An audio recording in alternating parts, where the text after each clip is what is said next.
జై శ్రీమన్నారాయణ. వచ్చే నెల అంటే భాద్రపద మాసం శుద్ధ పౌర్ణమి రోజు సంపూర్ణ చంద్రగ్రహణం ఉంది కదా. ఇది ఆ రోజు రాత్రి దాదాపుగా 9 గంటల 30 నిమిషాల నుంచి అర్ధరాత్రి దాటిన తర్వాత మర్నాడు తెల్లవారుజామున 1 గంట 40 నిమిషాల వరకు దాదాపు 3 నుంచి 3.5 గంటల పాటు ఈ గ్రహణ కాలం ఉంటుంది. ఈ గ్రహణ సమయంలో చంద్రుడు ఎర్రగా ఉంటాడట. అందుకోసం దీనికి బ్లడ్ మూన్ అని పిలుస్తారట.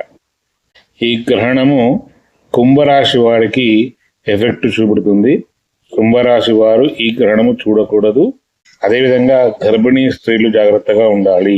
అంటే గ్రహణం యొక్కటువంటి సమయంలో ముందు రోజు మధ్యాహ్న కాలం నుంచి తెల్లవారుజామున వరకు కూడా పూజలు పనికిరావు, దేవాలయాలు మూసివేస్తారు. గ్రహణం అయిన తర్వాత మన ఇంట్లో కానీ శుద్ధి చేసుకొని విగ్రహాలు గుల్కాపు చేసుకొని మళ్ళీ పూజా కార్యక్రమం యథాప్రకారంగా ప్రారంభం చేసుకునవచ్చును. ఈ గ్రహణ సమయంలో మంత్ర ఉపాసన చాలా విశిష్టము. కుంభరాశి వారికి ఈ ఎఫెక్ట్ ఉంటుంది కావున వారికి ఎలాంటి దాన ధర్మాలు పరిహారాలు కావాలో కామెంట్స్ లో చేయండి. నేను వారికి సమాధానం చెప్తాను. జయ శ్రీమన్నారాయణ.